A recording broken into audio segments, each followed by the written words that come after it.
Okay, I got my mill, I got my chainsaw. I'm going to show you how to put the mill on the chainsaw. This is a Granberg mill. It's a 24-inch. It was really easy to assemble. The instructions were really straightforward. So it's a great product. I'd recommend getting the Granberg mill. It's about 500 Canadian after tax. Free shipping from Lee Valley Tools. This is a Husqvarna 572xp professional chainsaw. So what you do is you lift up the mill just a little bit with your chainsaw on its side, and you gently slip the bar in between your bar clamps on the mill. And you want to make sure that your bar clamps aren't hitting your chain at all.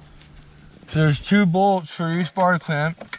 You want to just get one snug, and then get the other one snug, and then tighten them a little bit on each one. Just like a car rim, when you're tightening a rim on your car, you don't want to do one all the way tight. You want to keep going back and forth between the two.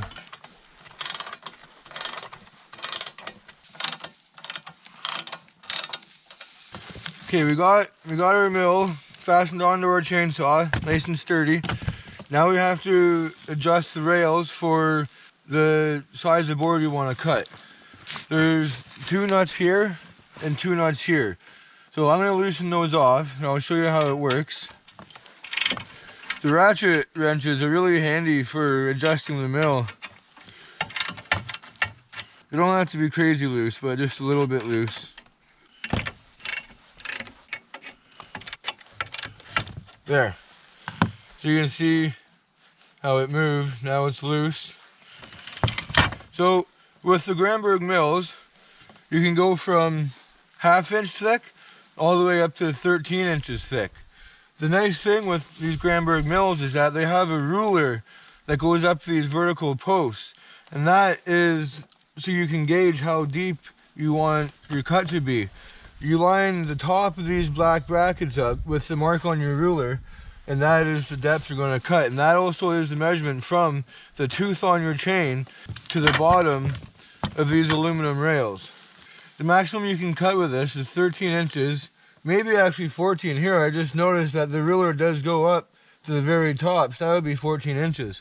That measurement is also from the top of your guide rail to the bottom of the board you're going to cut.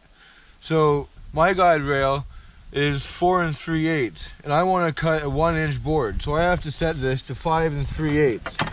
So what you do is you just lift this up, slide it up till you get your mark, get it on one side. If you just do it finger tight, it'll actually hold it there pretty good. You can see for this one, I had to adjust it up 1/16 of an inch from the mark. I don't know if you can see that pencil line right there, but that's where I'm trying to go. As you can see how easy it is to lift this up. You just bring it up to your mark, just get these hand tight, and then it'll actually hold it there, so you can double check your measurements without having to get it right tight with the wrench. Once you get your height set, then you got your nuts finger tight, you can take your wrench and tighten them right up.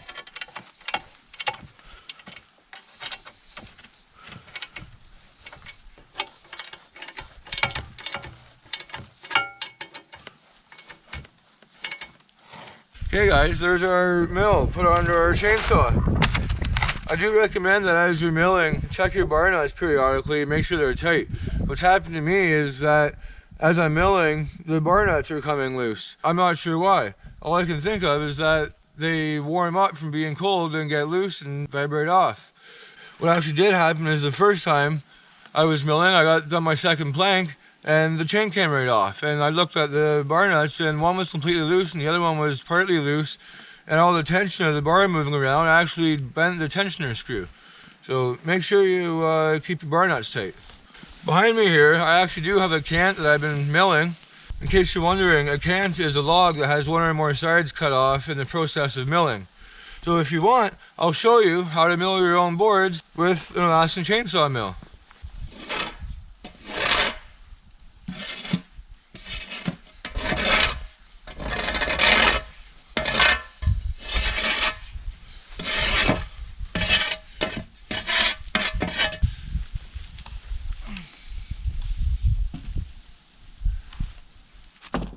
This is my guide rail. It's a homemade guide rail. It's a 2x10 with 2x4s fastened to it.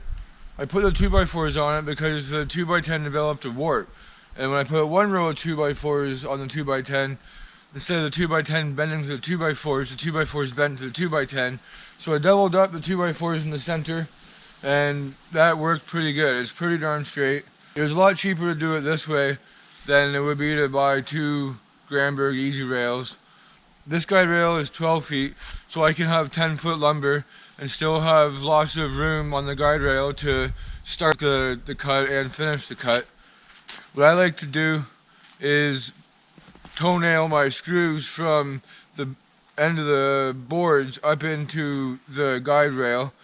That way I know exactly how deep my screws are. I set a mark for a 1/2 inch. I want to rip a 1-inch board, so my blade is about a 1/2 inch away from the screws. 2 screws on each end. I like to use 3.5 inch screws.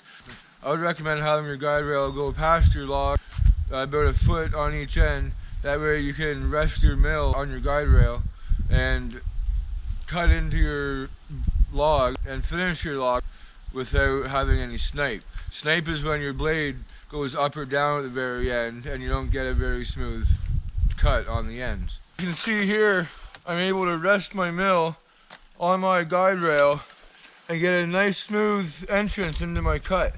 And the same when I finish the cut. I can just run the mill along the guide rail and get a perfect cut every time. If I didn't have the guide rail going past each end of the log, I would have to try to guess what level is and everything with the mill, which wouldn't be very easy. I'll get this thing started up. I'll show you how to start the saw.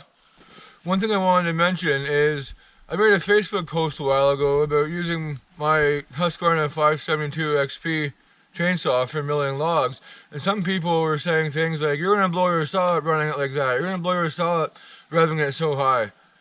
Well, professional grade Husqvarna chainsaws are specifically designed to run at maximum power.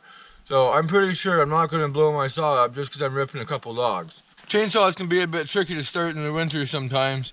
It was minus 23 yesterday, so my saw is pretty cold.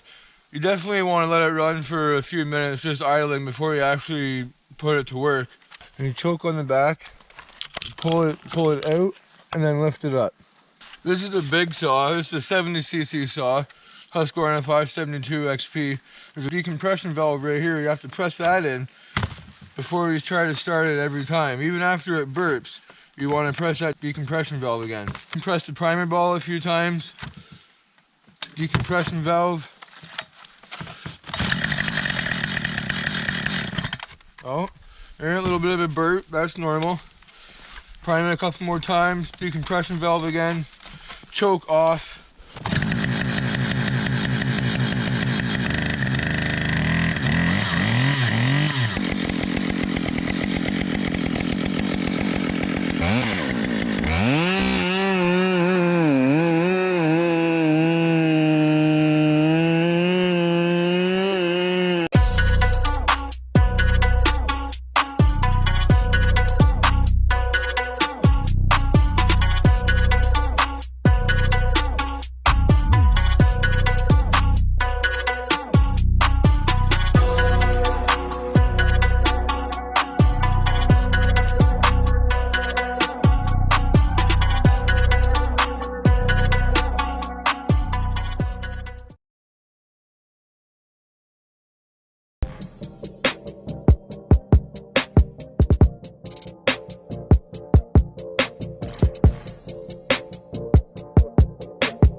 In a recent video, I showed the entire process of how to make your own live edge sugar maple shelving. That's what this one is. It's sugar maple. I do a comparison of two shelves, one with the bark on and one with the bark off. If you'd like to watch that video, you can click on the link above me somewhere here. Okay guys, that's how you use an Alaskan chainsaw mill to rip your own live edge lumber. I am probably going to keep these live edge and make some shelving out of them or something. This one, the other side, kind of covered in ice, but it's more in the heartwood. Has some nice grain to it. This side's nice too. This board ended up pretty small on the backside just because it was the last cut. It'll make a nice little shelf. I'll probably have to cut that part off, the small section off there, but you get maybe a 4-inch by the time you get to the top. You get about a 4.5-inch shelf out of it. Be a nice little shelf. Put your salt and pepper shakers on or something. Thanks for watching the video. Make sure you subscribe, hit the like button, and the notification bell so you don't miss any upcoming videos. Take care.